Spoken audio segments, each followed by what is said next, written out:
All right, everyone. I'm here with Beth. How I say your name or your last name? Zupec-Kania. Zupec-Kania. So, Beth, it's like a major icon on ketogenic diet, and I'm gonna let her explain a little bit more of her work. But just so you all know, like I'm a health coach, and I did triathlon for a few years. I'm all about burning fat as fuel. I changed completely.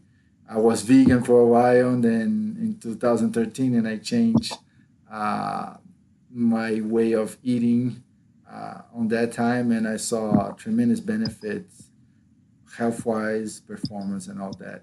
But Beth, it's an icon for ketogenic diet, and you work for with uh, rare diseases and G-tube fat kids, which is my son is G-tube fat, and she changed his diet and it changed our lives as well. So that's what we want to talk about it today a little bit more.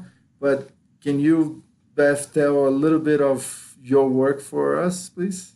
Yeah, certainly. Thank you for having me. I'm very, very happy to be on your podcast and share information about this diet, primarily because I think it's highly underutilized.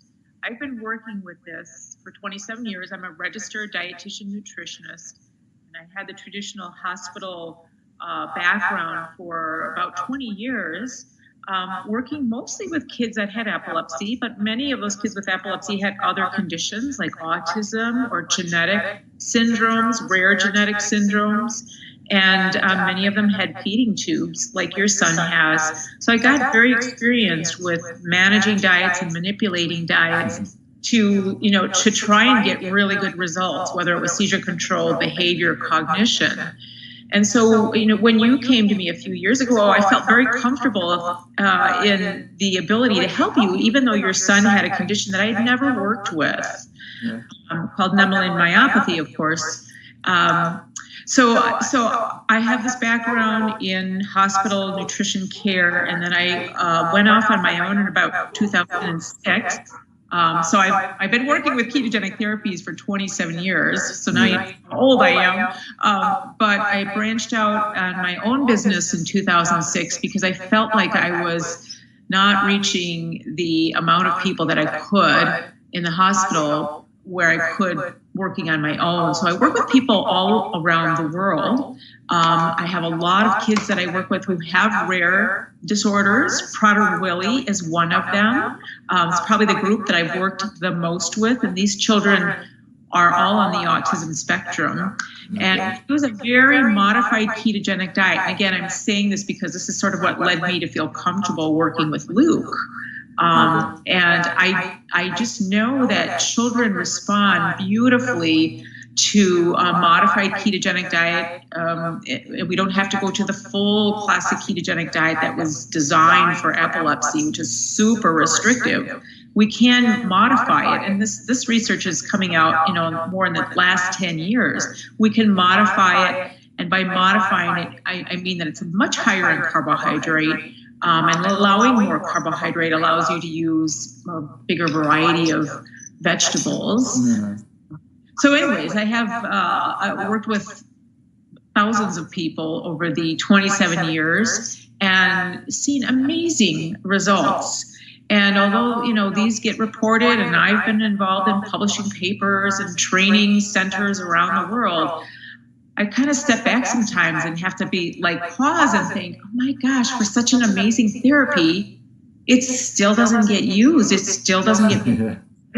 And, why is that? And unfortunately, it has to do with our healthcare system, the therapies and the treatments that make money for hospitals or make money for companies like drug companies or companies that make devices. Those are the ones that get promoted because they keep businesses, they keep people employed.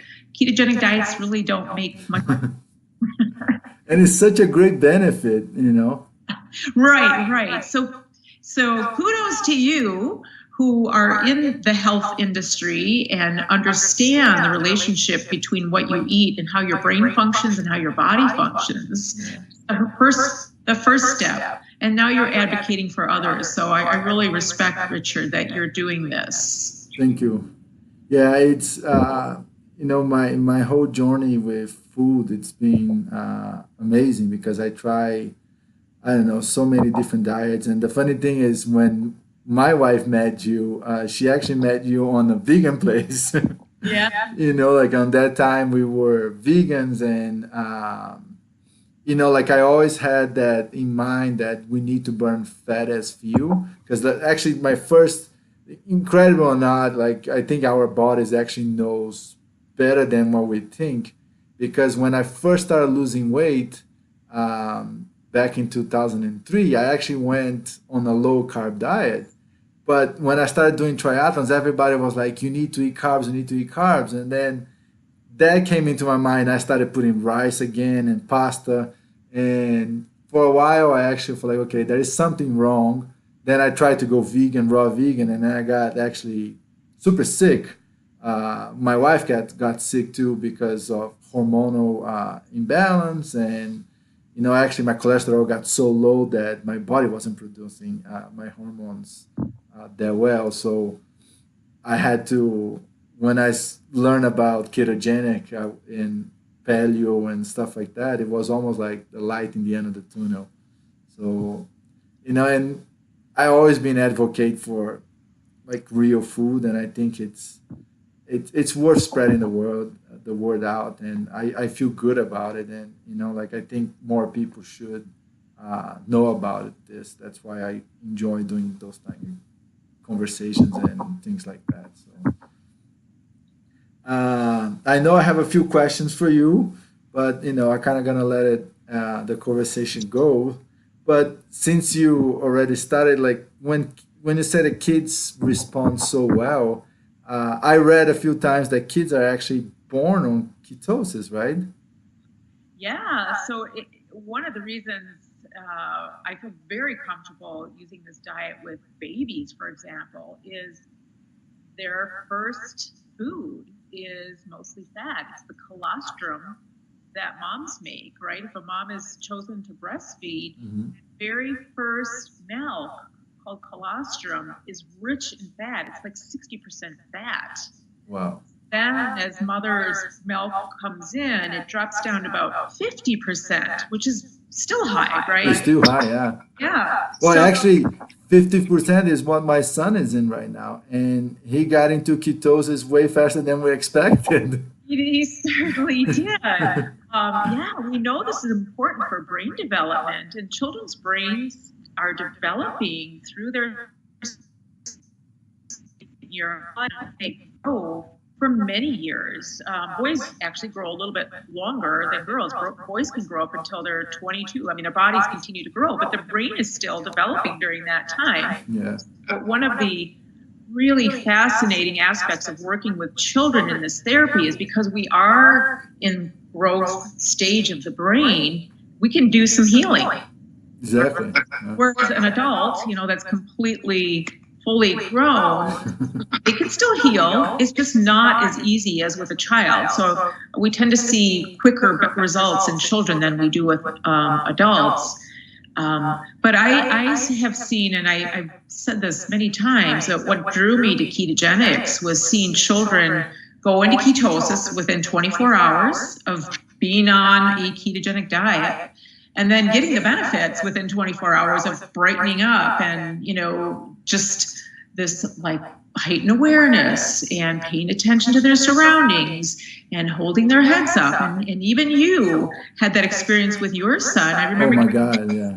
right away saying, all we didn't actually take anything out of his diet. We just added in some MCT oil. Yeah, it was incredible. Some brightening up and some benefits. And then we started reducing his carb and going up on his fat and saw even more. Yeah, and the interesting enough, like yesterday we sat him on a chair because he doesn't have head control, but we sat him on a chair and he held his head for a while, just barely touching the back of the seat.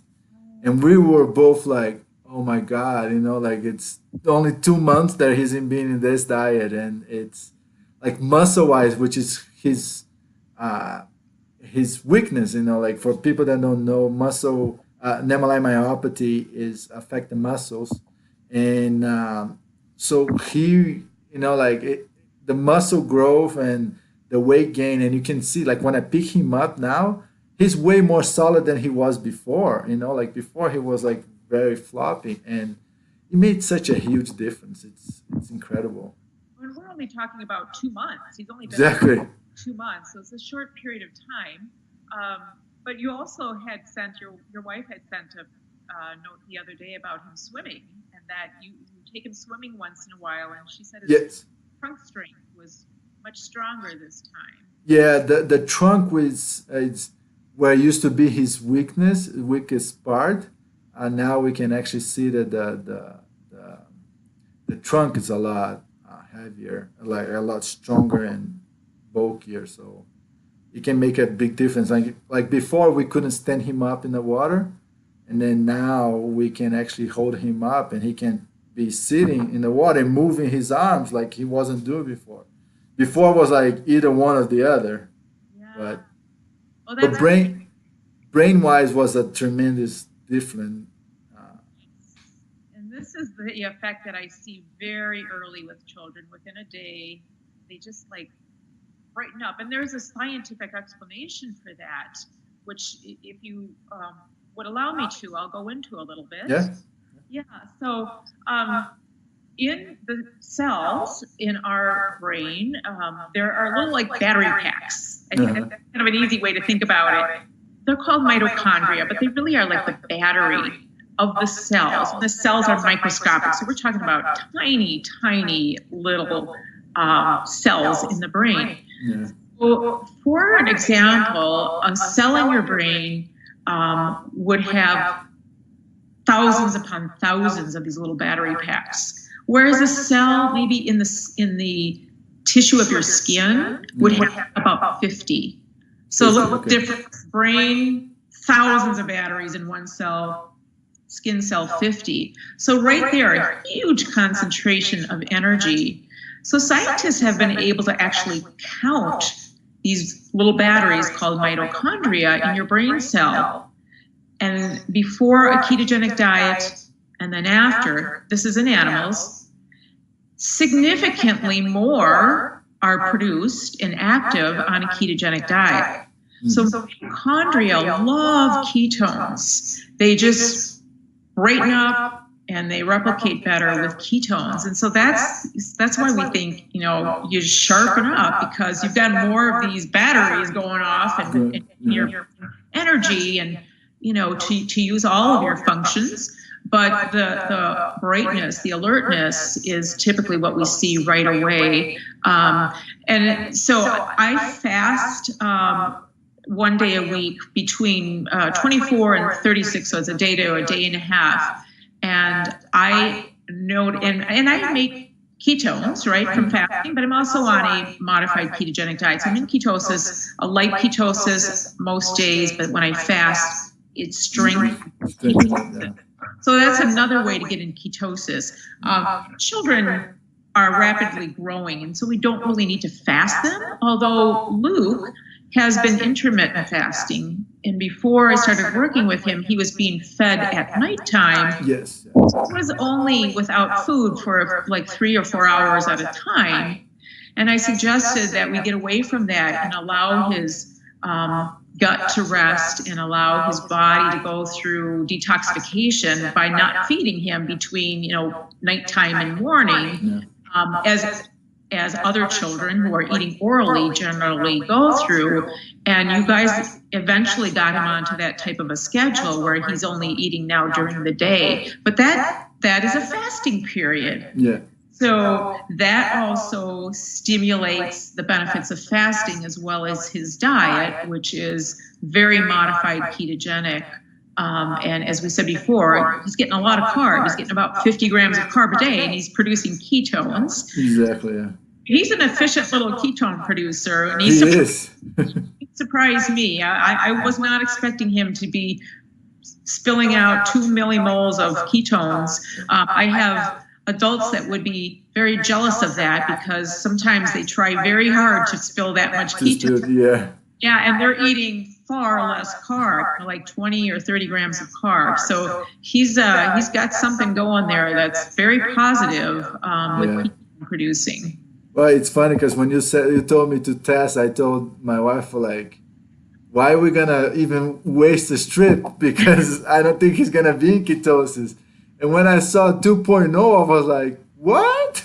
Yeah. So just for your audience, most people that are on high carb diets barely have ketones in their blood. They might be 0.5 millimolars or lower. But once you get into ketosis and are above 0.5 millimolars, that's when we know you've got more fat than carb in your diet. And the ideal range just depends on what you're using it for. I mean, again, we didn't think we were going to get Luke that high into ketosis. Fast, He's telling us where he wants to be. Exactly. So he had 2 millimoles. This is good for me. So we're following his lead. Yeah, I let him run the show. Yeah. Exactly. Yeah, but it's funny you mentioned that. And one thing, like, and you can confirm, because when I was training, I started to do a lot of, well, first of all, I recently done a test that I did 30 days with just eating like nothing processed, no stevia, nothing like that. I was already like on a keto, but I just cut the cheese out and I was like, you know what, I'm just gonna eat when I'm hungry, and that's it. And I noticed like a tremendous efficiency in me when I was working, because I just let, like sometimes I would just have one meal a day, sometimes just two, but I wasn't hungry and my brain was just working like so well. And one experiment that I did as an athlete, like, because now it's different, like I'm a parent now, I'm not racing anymore. So I like to see, the other side of it, the brain side. But muscle wise, I did one day, I fast and I test my blood sugar and it was like 72. Then I did an hour and a half of a swim. I came back home. I only had water. And I test my blood sugar. It was like 78. Mm-hmm. And I was like, how is that possible? And I started researching, like, well, the body produces sugar for you. So why you need to, like, put crap on your body when it does the job for you, like. The liver says, hey, you need more energy? I got lots of it right here. You can have it.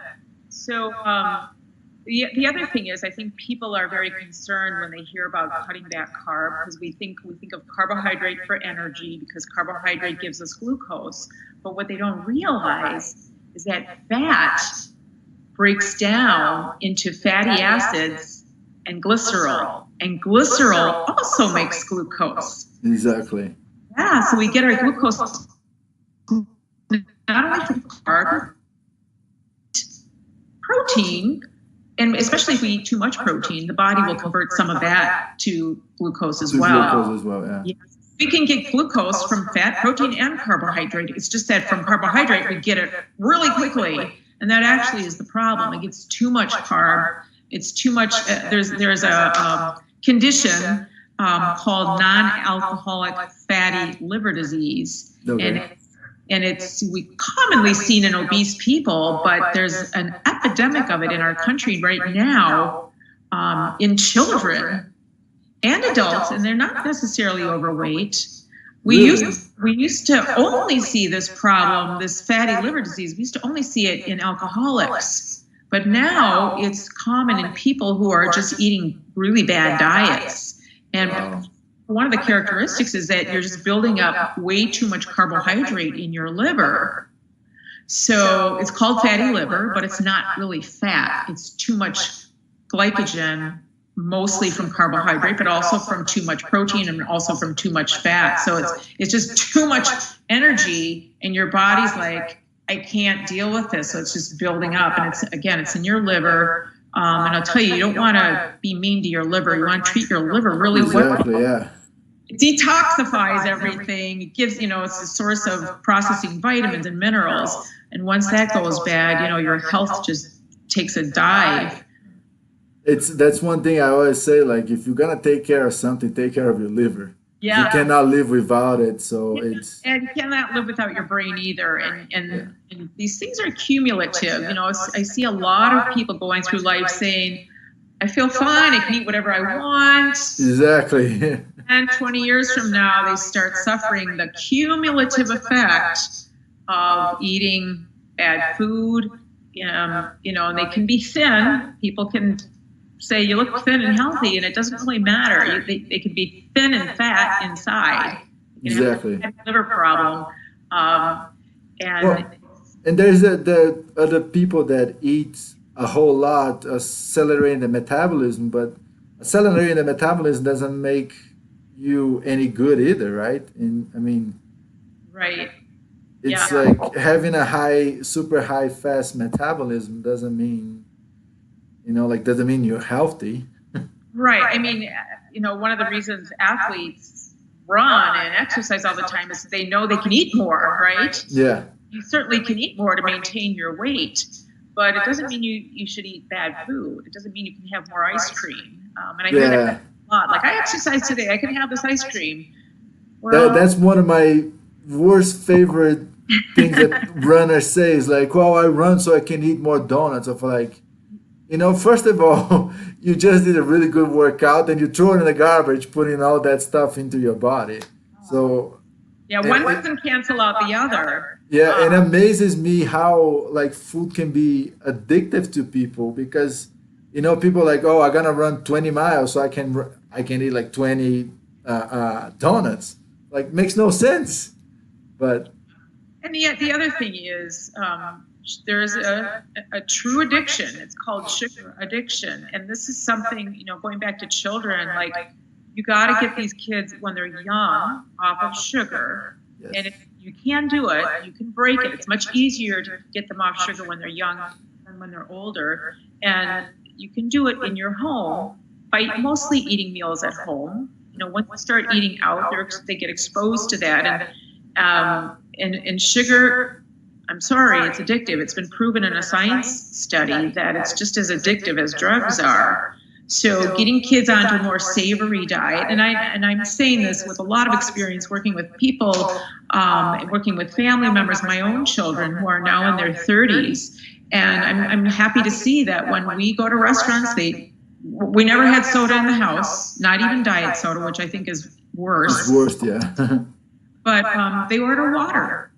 That's and awesome. That's what we drank at home when they were growing up. They had, they had, neither of them actually drink milk anymore. They had milk when they were really little, but they stopped drinking milk, I supported that, but they drink water. And so, that's a huge step. They don't drink juice. I didn't give them juice when they're growing up. Juice is sugar. Yes. All of the juices on the shelf either are, the main ingredient is apple juice, which is followed by whatever pomegranate or whatever pineapple juice that they've added to it. Or if it's 100% juice, it's sugar water. The fiber is there to slow down its absorption. So it's like drinking candy. So I think getting kids off of sugar, getting kids off of juice are two really big goals that I have for kids that need a healthier brain. And there are children who have behavior issues, when we change their diet, get fat into their diet, get the sugar out, they morph. Oh, yeah. Brighter children. And I just talked with a physician yesterday, Dr. Pompa, who some of your readers may know, whose son had autism. And he turned this child around, and this child is off the autism spectrum, and he's healthy. He's gone through college. He's doing Wow. So there's several stories like that. It's just that you cannot do a research study like this because it's not humane Oh, yeah. to do this to people. We have to do it in animals, but kids' brains, you want them, whatever you feed them when they're little, it's going to affect them when they're older. So get it right now. Feed them real food. Yeah, that's one thing I always say I'm blessed with, that Luke have a G2, because I can tell, like, this is what you're gonna eat and that's it. He's not gonna fight. He's gonna fight you, and he's on the perfectly nutrition controlled diet. So that's why I love working with feeding tubes and basically for your readers who are your listeners who might not know what a feeding tube. It's a gastric tube that we put a tube into, and we blend up food that is, instead of eating it, we blend it, add water to it to make it thin enough. But because it's so controlled, we can make it really nutritious. Exactly. Yeah. And it's funny because like I don't know if you saw that documentary with Professor Tim Noakes, the Magic Pill, and he actually on that documentary they actually changed the diet of a few kids that had like autism, and they saw like one of the kids, all the kid ate was like the goldfish, those goldfish. Correct. That's all the kid ate, and when they changed the diet, they changed the whole family diet.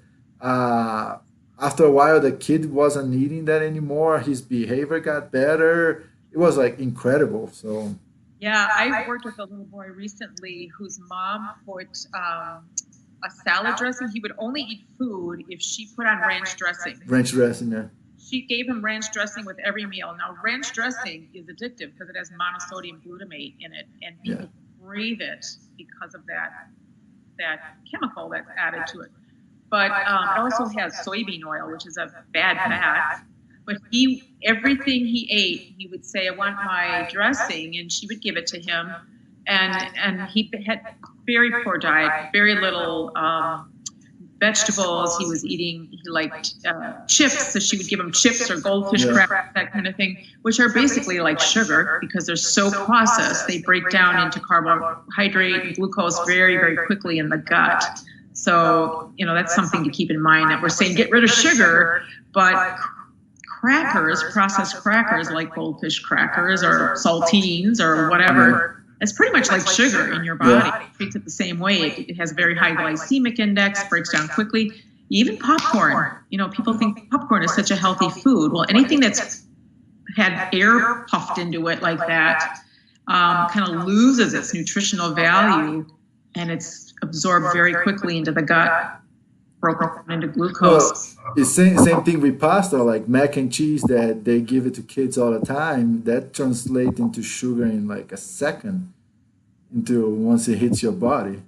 Right, yeah. So getting kids off of this stuff, it can affect their brain health so much, and it pains me so much to be out in restaurants, and especially like in malls where you see people eating at the fast food places and children eating French fries basically as their meal, and a little bit of hamburger, but mostly the bread and the ketchup, and then a lot of ketchup, which is mostly sugar, right? Yeah. So, high cornstarch syrup. Yeah. So it's, I want to take all these kids home with me and feed them well. It's crazy because the other day I saw like the drive-through at McDonald's, like it was full, it was packed, and I was like, like the only company that sometimes I wish it was bankrupt was McDonald's. Like it hurts me to see that drive-through line. I know like it's busy and sometimes it's hard to cook and stuff like that, but come on, like you're better off fasting than actually eating that crap. I agree with you. Yeah, I travel all the time, and I typically fast when I travel because the stuff available in airports is most of it's pretty poor. Yeah. I can't take it with me. I just rather not eat it. But yeah, so that kind of is another point. Like you do have to put effort into healthy eating. Unfortunately, you do. So you have to, like, where do you give up your time to give more time for food prep? You got to think about that, get the family involved. I used to make my kids help with food prep, either setting the table or shredding cabbage or, something where they were getting involved in food prep, because it doesn't have to be just the mom or just the dad. Exactly. And that's one thing that I stimulate on my program is like, go cook. It's fun. I had a client one day that he was like, well, he was complaining about his wife's food. And I was like, listen, why don't you, like on my website, there's a bunch of recipes that I do it. It's super simple. Like get the family involved and have fun. Get your hands dirty, because it's I feel so important to like to get used to of Like nowadays kids are like, I want a cake, and then boom, that is right there. Cake is ready. It's not like back in the days that if you wanted a cake, it takes about 2 hours. That even though I don't suggest you eating cakes, but like at least it was like a process. It was fun, and we need to make that fun again. Yeah, getting people back into the kitchen, making it a family event, even just sitting down and eating together. I talk to families that they don't really even have a table where they sit down together. So I think that's a fundamental thing, is you need to sit together. And even if your child has a feeding tube, they can be at the table while you're eating and enjoy that social interaction of eating together. Yeah, we do that with Luke, like especially now that he's eating 3 times a day. Like sometimes we have breakfast with him there. His pump is moving, and we are there eating. And I think it's a such great way to bond with kids. It is. It truly, and it's part of the whole health process of Exactly. being together. It's part of your mental health, your emotional health.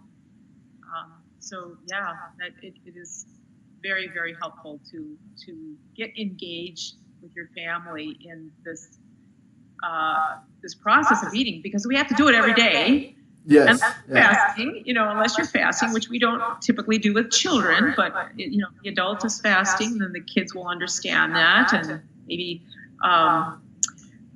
just make it a special day or a special event. But I always remind parents with children that intermittent fasting can mean just not snacking between meals. Yeah. And here's Luke is 2 years old, right? He's not even 2 yet. He's 6. No, he's two and 2 months, almost 3 months. Okay, and he eats 3 meals a day. He doesn't snack. No. So yeah, we divide his diet up into 3 equal meals.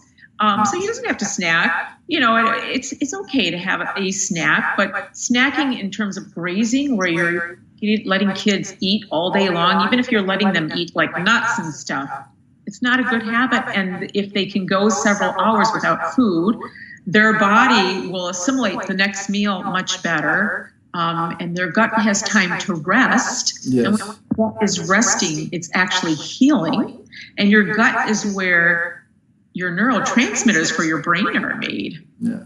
Yeah, and it makes them while it's resting. Yeah, I grew up like that. I was eating like all the time, snacking and all that. And when I started like the ketogenic diet, first like I started more for health, because I was having like hormonal issues, and my thyroid to stress and all that.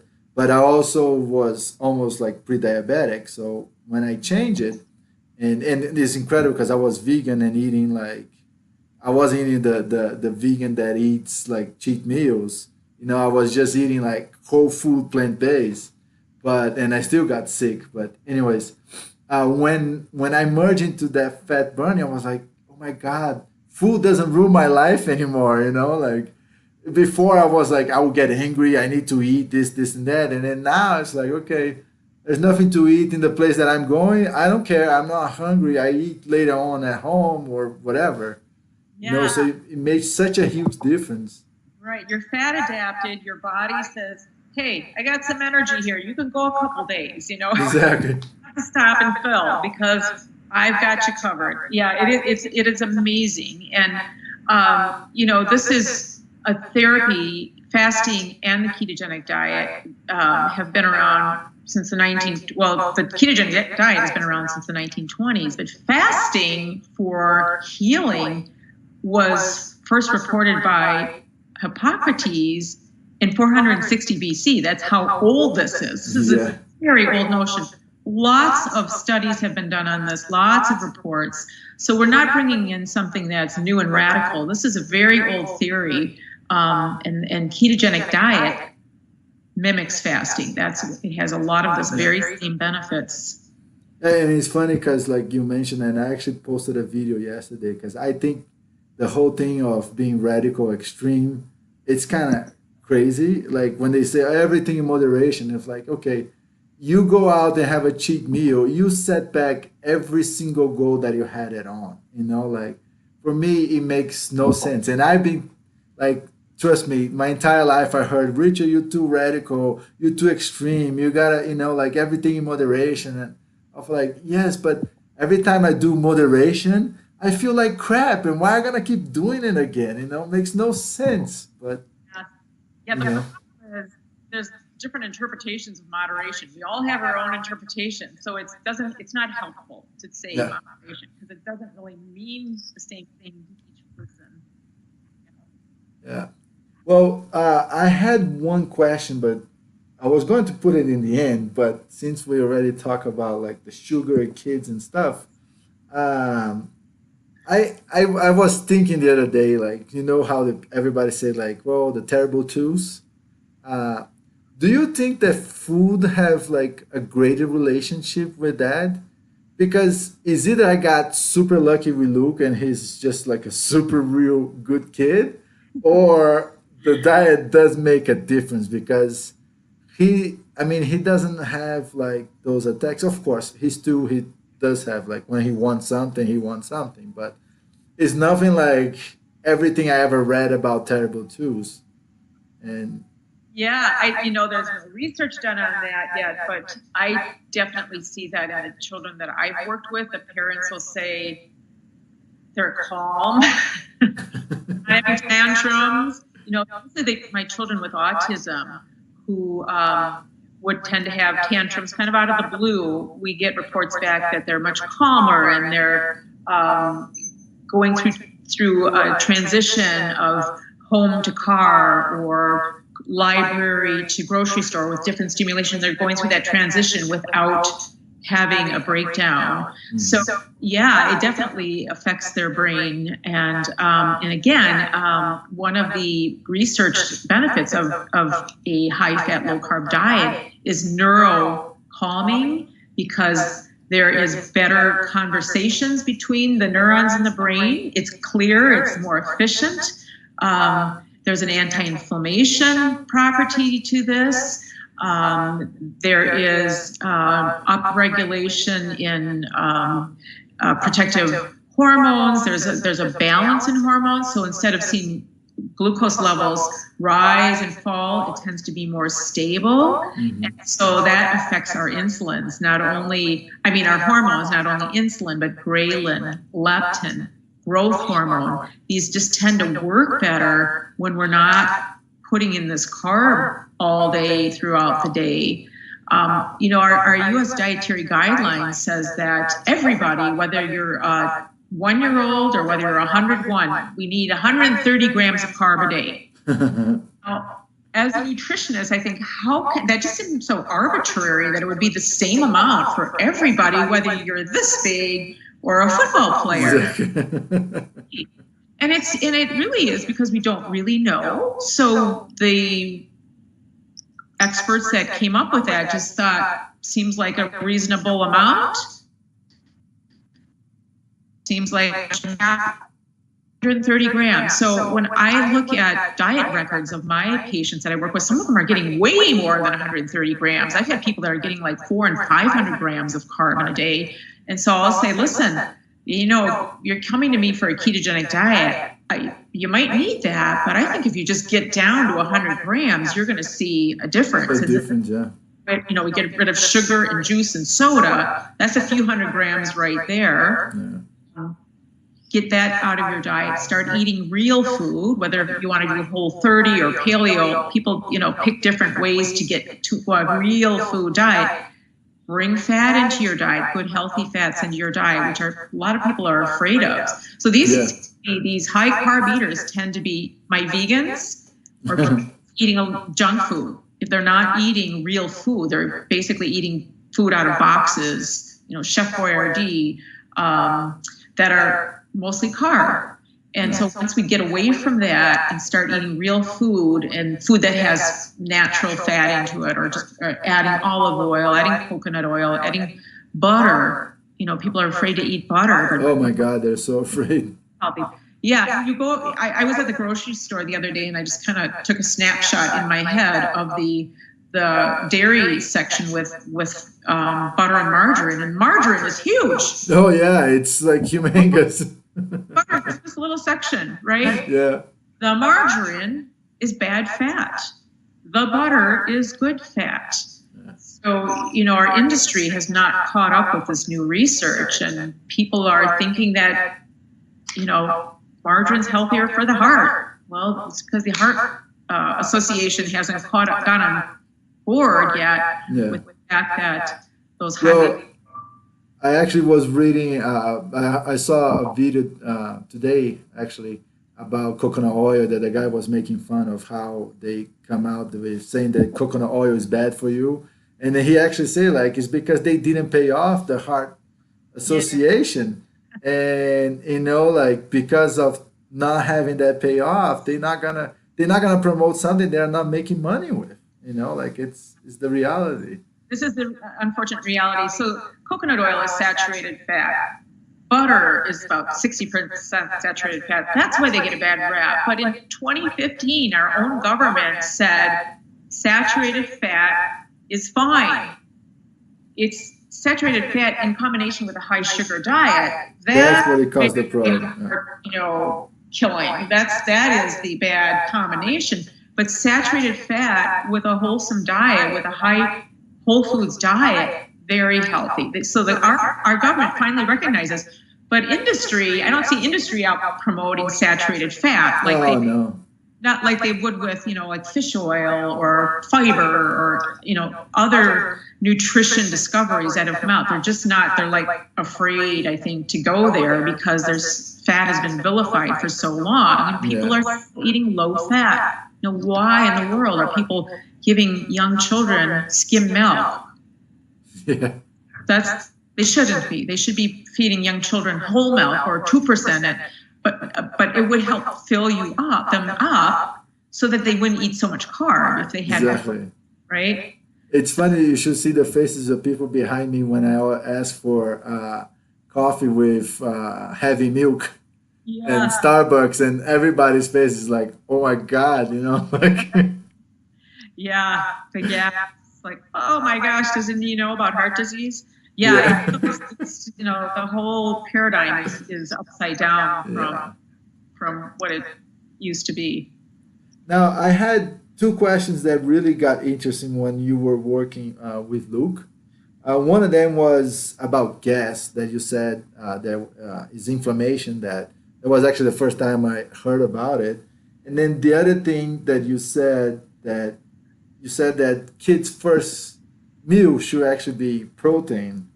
So I just found that so interesting because, like, if you go anywhere, the guideline, like, oh, just give him apples or sweet potatoes as a first meal, to just see how he reacts. But so that's two questions. So I'll take the first one. When I started working with Luke, you had told me he's very gassy, and I looked at his diet, and he was, the majority of his calories were coming from vegetables, but starchy vegetables like sweet potato, right? And garbanzo beans, I think, were in that formula. It was a whole food natural formula, vegan formula. Had decent protein, but it was largely these starchy vegetables. And that was gas in our gut is created by bacteria that eat fiber and carb. And so constant gas can cause inflammation in our gut. Really, anything you put into your gut, any food, causes some inflammation. Even water, apparently, if you drink water, that causes a little bit of inflammation. And that's why fasting relieves it. It doesn't cause inflammation. It lets your gut rest. So that's why going at least 4 hours between meals lets your gut calm down, lets it repair itself before it gets hit again with the next meal. Exactly, yeah. So I wanted to relieve him of that. I really wanted to back down on the amount of starchy vegetables that he was getting. And right away, we saw a change. Oh, my God. Right. You were able to sleep, and he was able to sleep. Right. Yeah. So that was one big step. And then we added some protein in the form of poultry, both chicken, turkey, and salmon, different days. And I told Richard and Anna that when we start feeding infants solid foods, it's ideal to start with meat or protein, not just meat. So people think of meat as beef and pork, but protein foods, beef, lamb, veal, chicken, fish. And that is because for a couple reasons. One, they're very hypoallergenic. Babies tend not to be allergic to these. Okay. Two, it doesn't, babies have a propensity for sweetness, and these aren't sweet. So it's not going to cause them this increased hunger that they would if you fed them, say, fruit. And then they're not inflammatory either. Like carbs can be very inflammatory. Yeah, most people start off babies with like rice cereal, which sugar, it is rice, broken down into little flakes and dehydrated, which is what baby cereal is. And then you add water to it. It's like feeding sugar to a baby. It gets right into their blood glucose, raising glucose levels. So I remember, I didn't know this when I was feeding my little girls. They're now 31 and 33 years old. I didn't know this. I fed them cereal, but I remember my oldest one, especially, she was like a little baby bird. She couldn't wait for the next bite. It was like giving her candy. Yeah. And now I know differently. Now I advise parents start with the protein foods first before you get, and then the vegetables, and then the vegetables. Do fruit, okay, but it's mostly you're giving them fruit because you like fruit. They don't really need fruit. There aren't as many nutrients in fruit as vegetables. So like sweet potatoes has a sweetness to it, but it's also got a lot of other nutrients. That would be a better fruit type, sweet food than giving them peaches or apples. So that's what we did with Luke. We got him, reduced those starchy vegetables, replaced it with these protein foods, and then of course added in more fat. And that's what's making him ketotic. His body is like the MCT oils it was just like night and day difference. Yeah. Night and day. MCT oil comes from coconut oil. I'm sure most of your listeners might know that, but it's derived from coconut oil. So it's the medium chain. Coconut oil is a combination of medium and long chain, which makes it firm. And when you spin out the medium chain, it's the liquid form. It's just liquid form, yeah. And so what is I know you work with several different diseases. So what is with your experience, what is your take in terms of reversing disease or just like preventing and for kids and adults? Yeah. Again, this is why I'm drawn to this therapy, because diets that I was working with before really just managed disease, didn't really ameliorate or heal. And this is fascinating me about ketogenic therapy, how, a child can be having 100 seizures a day and then get into ketosis and stop having seizures completely. And so that kind of leads me to a foundation that I'm very involved with. That's the Charlie Foundation, and that was Charlie's story. Charlie is now 25 years old, but when he was a little boy, when he was between ages 1 and 2, he was having hundreds of seizures a day. And he tried all of the 7 anti-seizure medicines that were available at the time. None of them helped him. And he also had an epilepsy surgery. Didn't work. He still had up to 100 seizures a day. But within 2 weeks of being on the ketogenic diet, his seizures stopped completely. Wow. And we use the diet just temporarily for children. They're on it a couple years. And then he came off, and he really eats whatever he wants. He's a bachelor. And he eats sweets. He eats like a bachelor. But the thing is that his brain healed, and he's not had a seizure since then. That's amazing. Yeah, so that's why the family started this nonprofit, very similar to you. They wanted to tell other people what happened because wish they were told about this diet before he went through a year of hell trying several medicines. And so now I've been involved with doctors and other nutritionists, and we published a paper for epilepsy for children saying, okay, if you try 2 drugs and they don't improve a child's seizures, the ketogenic diet should be considered. Yeah. Wait till 3 or 4 or 5. After 2, try the diet. And that's called a consensus paper. So we published that many years ago, when we actually just did a renewal of that paper and republished it a few months ago. And it's online. People can Google it to find it. But we did that for epilepsy. I hope we can do this for other disorders someday. Myeloid myopathy. Yeah, that would be my, especially with Luke's I can't wait to see when he's in the year on this diet and how it will improve, because what we saw, it was just like, from movement to brain function to like everything. It's just like his stamina, and just like you said, he said he's gonna start waking up with the sunrise, and like now he wakes up at 7:30, ready to go, and like before sometimes he would wake up like tired, and it was just an amazing experience. And that's why, like I launched my program for health for parents, because parents are like the example for the kids, and if you set the example, it can make a huge difference on your life and your kids' life. And like there's no point of going through this life like feeling miserable all the time and feeling hungry all the time, because it's just not cool. I've been there, and it's just you feel like a slave. You gotta eat all the time, and it's like you're constantly thinking about food.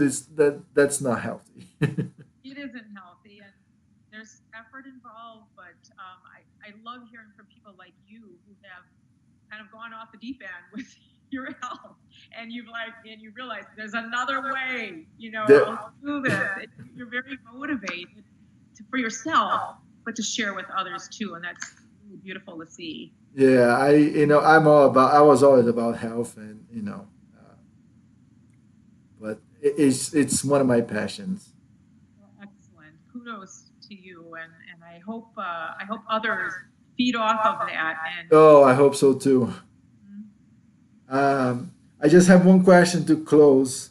Actually, it's kind of like a 2-question type of thing, but because I know your time is limited.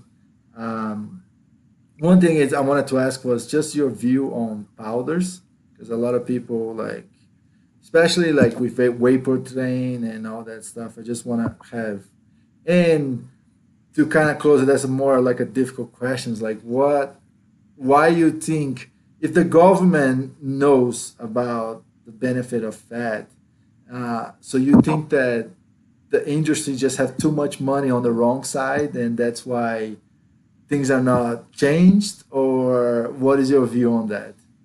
I'll take that question first. I do think the pendulum is swinging back because of the stance that the U.S.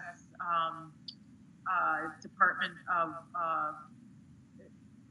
Agriculture has taken, and our government is very conservative in its policies, and it's to protect us. If you want to kind of think of it in a positive way, it's to protect us. So they don't jump on things when they see one study. They want to see numerous studies with lots of people before they move forward. So I'll mention the name Gary Taubes, because I think he, and he's written a couple of really great books. He's a science journalist, but he was the one that was like, let's look at the research. There is no research that shows that saturated fat causes heart disease. It isn't. It was misunderstood. It was misreported. And he really rallied a lot of thought leaders on this. And this is why the government in 2015 said saturated fat is no longer bad. But a lot of people still don't know about it. So yeah. I think there's hope, because that was a big step. Fat is no longer vilified. Saturated fat. Our own fat in our body is about half saturated and half monounsaturated. So, exactly. Researcher, a sports nutrition researcher who you might know, Jeff Golick, yes. The one that says, we really should be eating what we mimic in our body saturated fat and monounsaturated fat, and that means it's okay to eat butter, it's okay to eat animal fats, it is okay to eat coconut oil. Those are saturated fats. And the monounsaturated fats, olives, olive oil, avocado. The fats that are bad are the highly polyunsaturated fats. Corn oil, soybean oil. Yeah, other seed oils. So that there is myths in the, everywhere about that. And again, you go to the grocery store, what do you see? All these soybean oils. Canola oil and all that.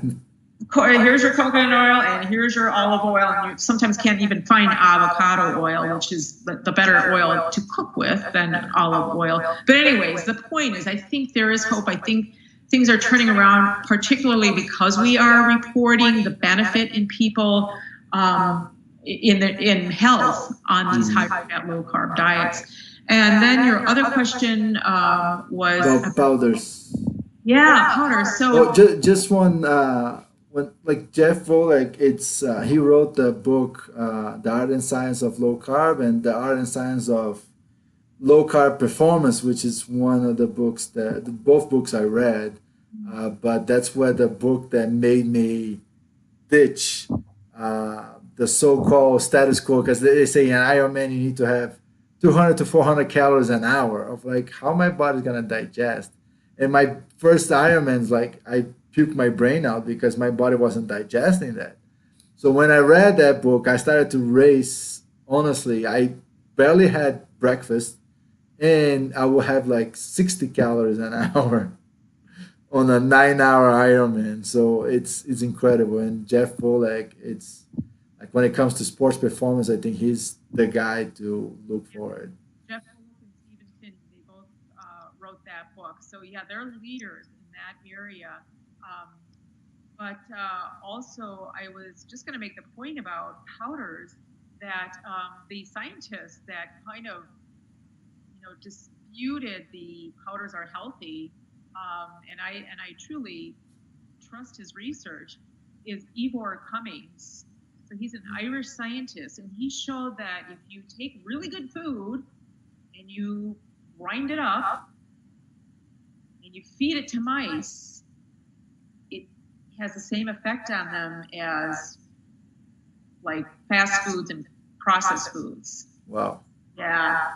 So I, in tube feeding, sometimes I'll use a powdered vegan protein, like a sprout protein powder, but I'll use everything else will be whole food. So I use very few powders because of that evidence. And this was just one study that he did in mice. But it's really the only one that's really disputed powders because, as you know, for athletes, if you go to the health food store and there's oh my God, yeah. Right? Yeah. Yeah. I stopped taking recovery drinks like probably about 3 years. When my last 3 years on racing, I took it out because at first I started reading that as long as you have enough protein on your body throughout that cycle of training, you don't need to eat anything right afterwards, especially a powder. So I just wanted to get your opinion on that because I think it's, like you said, you go into the health food store and it's all like meal replacement this, protein that, this and that. And if you read the ingredients, some of them are actually whole foods, but, it's rounded up like that. And so here's a good point. So athletes are eating 2,000, way above 2,000. Most adults are eating 2,000 calories. Athletes, as you know, are eating 3,000, 4,000, sometimes even 5,000 calories to maintain a lean weight. Yeah. But the best way to get those extra calories is from fat. And it's very concentrated. It's like the cheapest source of energy because it is concentrated. You don't need a lot of it. Rather than trying to bulk up on protein or fruit, which people do. I know people that eat like 3 or 4 bananas. Even Stephen Finney, who has authored that book, said one time he would take 5 bananas on a ride and eat one every hour. Yeah. That's 20 grams of carb 15 to 20 grams of carb in each banana. You know, that was a ton of carb, and it didn't feel great at the end of the ride. And now he doesn't do any bananas, right? Because he's keto. So that's the same thing happened to me, but I just think it's interesting because everybody, and you know, like if everybody wakes up for the ketogenic diet, all those companies gonna go bankrupt. So that's the crazy part. But you know, like I always tell people, like you don't need that. You don't need that. Your body knows what to do. Just fuel him the right fuels and give him plenty of fat.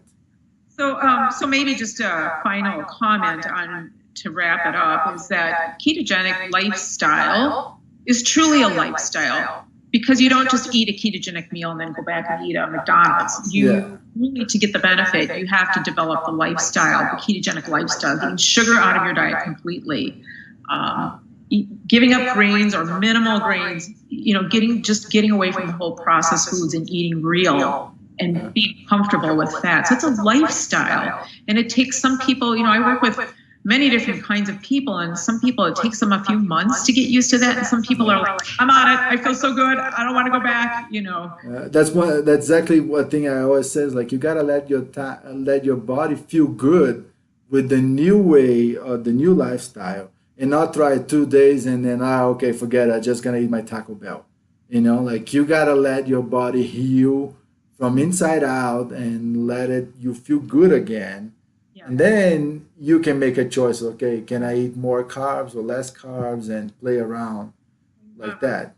And most people, I warn them, you're going to feel worse before you feel better, because your body's detoxify, and you're breaking down fat cells which have toxins. So, you know, understand that you could feel like you have the flu. We call it keto flu. The keto flu, yeah. Or you start feeling like wonderful. So people know that, then they don't give up. I've had a lot of people that have tried that. I tried that and I felt horrible, and I'm not doing that again. And they don't realize that's part of this process, is getting through that body detoxification before you start healing. Yes, that's one of the things people say in moderation. Like, oh, I feel like crap. I'm just gonna eat this in moderation, and they never actually get the chance to feel good about it. Yeah. And I think that's a very valid point, because you gotta let your body. And depends on what kind of abuse you had in food before. You might need more or less time. You know, like for me, it was in 2 weeks I felt a big difference, because I was already eating clean. You know, it was just a matter of switching. My son, you saw in days, he was already in ketosis. But people that it's been, you know, punishing their body for years and years and years, you know, you're gonna feel worse before you start feeling good. So be patient with yourself. Well, thank you so much for this talk. I think it was great, and have a great amount of information here for people and for kids and parents. So I really appreciate your time, taking the time to have this talk, and hopefully we can do another one in the near future, because I love it. Oh, well, my pleasure, and we'll be in touch about Luke. I so enjoy working with you and Luke, and getting the pictures and the texts. Yeah, and hopefully we can see each other in one of those seminars about ketogenic. Yeah. Because I think it's something that needs to be spread to the world. Excellent. Yes, you're absolutely right. And you're helping to do that. So I thank you. Thank you. All right. I really appreciate it. Have a good day. Okay. You too, Richard. Thank you. Bye-bye. Bye.